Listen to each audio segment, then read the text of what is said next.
Happy Wednesday, guys. Today's home workout is for time. You have 100 double unders to start off with, then you're going into 21 ring dips, and then 21 overhead sit-ups.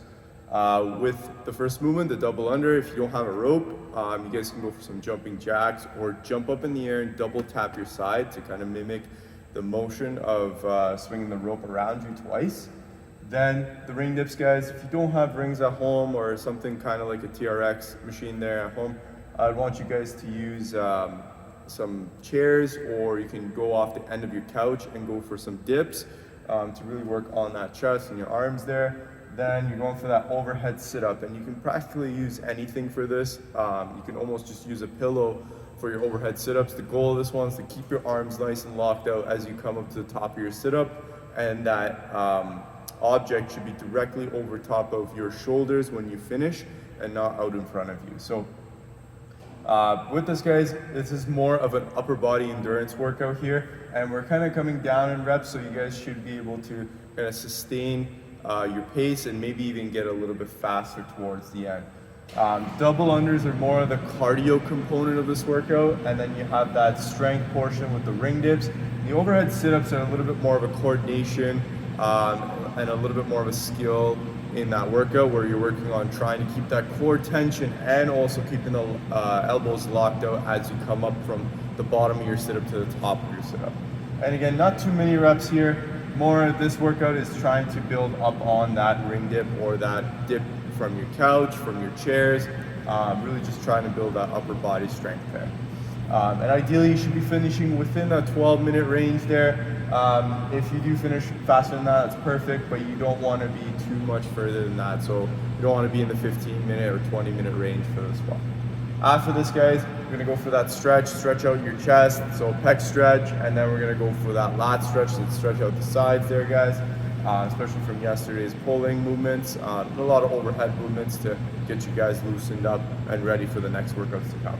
Hope you guys enjoy the workout and the afterburner today. We'll see you guys next for the warm-up.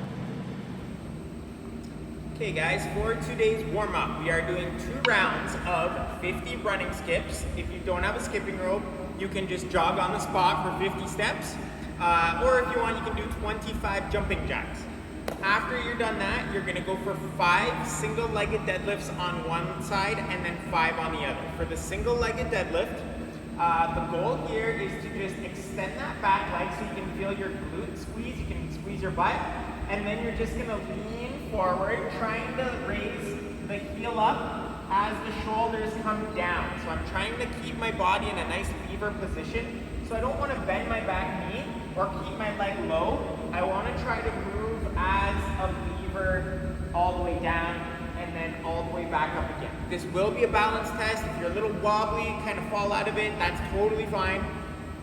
That's a part of what we're working on. So if you kind of fall out of it, just recatch yourself, get your balance, and then get on to that next rep. Once you're done that, you're gonna go for 50 more running skips. Once you're done that, you're gonna get into some bent over rows. So 5 on one side, 5 on the other. So with that object in your hand, we're just gonna fold forward. Notice how my back is staying flat, head and neck are neutral. And I'm gonna think about leaning back with my elbow and then up, and I'm gonna squeeze that muscle in between that shoulder blade until I'm done 5 reps on one side, and then I'm gonna switch to the other. Notice that my elbow is staying nice and close to my body. I'm not looking forward and putting stress on my neck. I'm just trying to keep that spine lengthened.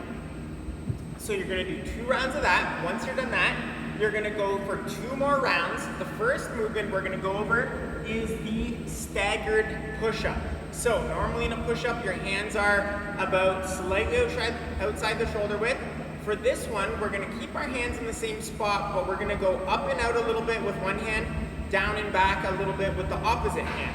So we're still thinking about keeping that perfect plank position, and then we're just gonna move one hand forward and out, one hand back and out, and same rules apply in that push-up. If you guys need to go off your knees, you totally can do that as well. Once you're done 5 one way, you're gonna bring the other hand up, opposite hand down, core nice and tight, all the way down, all the way up again. Play around with it as you go here, guys. You can get your hands a little bit further and wider apart as you go. make it a little more challenging. It's supposed to feel a little bit awkward as you go, so just work with the distancing of your hands. Once you're done 5 one way, 5 the other way, you're gonna go for 25 double unders. If you don't have a skipping rope, you can do the double tap hops. Or if you want to, you can still go for those 25 jumping jacks. Once you're done those, we are now going into a staggered squat. So normally in our squat position, feet are slightly outside the width of the hips. Obviously, normally the feet would be in line. For this one, my one foot's gonna come forward and slightly out, the other one's gonna go back and slightly out, and we're just gonna come down into that squat as we would 5 times on one side, and then we're gonna go back to neutral, reset our body, switch to the other side, and we're gonna go back into that staggered squat on the other side. Enjoy the warm-up, guys. It's 2 rounds of both of those. We'll see you next in the workout. For those double unders, we have them. Let's work on those double unders today. If you're at that 30 range, for example, see if you can break them up into sets of 20. Or if you want to try it, seeing if you can do bigger sets today, this is the great day to try and start, or a great workout to start doing that. If you don't have double unders, let's go single skips, or we can go for some running skips here, guys. Also, you can use that previous option for before, which is the double tap hop. So you're gonna keep the feet together, you're gonna jump up, double tap your sides for 60 reps total. Dips now, you guys can use that implement for your dip as well. So if you're off chairs, you can do dips from there. Another common item will probably be a couch. So you can do it off the end of your couch. Pretend this is the edge of my couch here. I'm gonna keep my feet out, knees slightly bent, keep the elbows in as I dip down, and press straight up. You do these dips right off the edge of your couch there if you don't have anything to do your dips from. Last movement, sit-ups. Again, guys, if you have an ab mat, great, you can use one, or if you want to roll up a sweater or a t-shirt to use as an object underneath your lower lumbar, this will allow you to open up that range of motion a little bit more in your sit-up. So again, with those sit-ups, guys, what I want to see, all the way back, chest, or the shoulders touch the floor, hands can touch the floor on the way up. Remember, those shoulders should at least make it to the hip crease. So if you imagine a hip line with that hip crease going straight up, they should be in the same line as that shoulder on the way up. I don't want you guys to be back here finishing your sit-up. I want you to be all the way through with your back and chest up nice and tall. So again, one more rep here, coming up, really tall, passing that hip plane. All right, guys, welcome to the afterburn. Hope you had a good workout. We're gonna start with that pec stretch. So we are doing 90 seconds per side. First one we're gonna do is I'm just gonna get you planting your hand onto that wall. So I'm actually pushing my palm into the wall and then locking my elbow out. And then I'm just gonna turn my feet in the opposite direction. So I'm just trying to walk my feet away more and more. Upper body comes with it. Now you can play with your position here on the wall a little bit higher. You might feel a little bit more in the pec. Remember, you might be tempted to bend your elbow. Try to avoid that. 90 seconds per side on that. Then we're gonna get into a lat stretch. So for the lat stretch here, guys, if you have a tennis ball, lacrosse ball, any type of ball will work here. I want you guys to think about working that lat right where the kind of on the outside of that armpit, back right underneath the shoulder, and you're just gonna put that lacrosse ball into that area of the lat, and you're gonna lean up against that wall.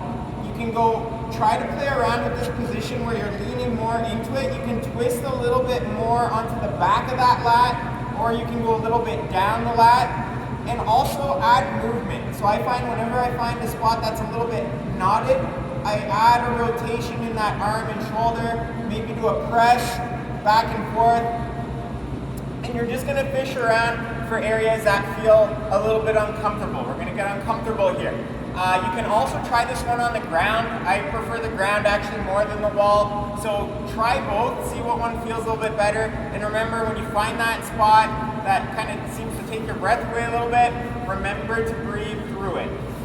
Thanks guys, and we'll see you tomorrow.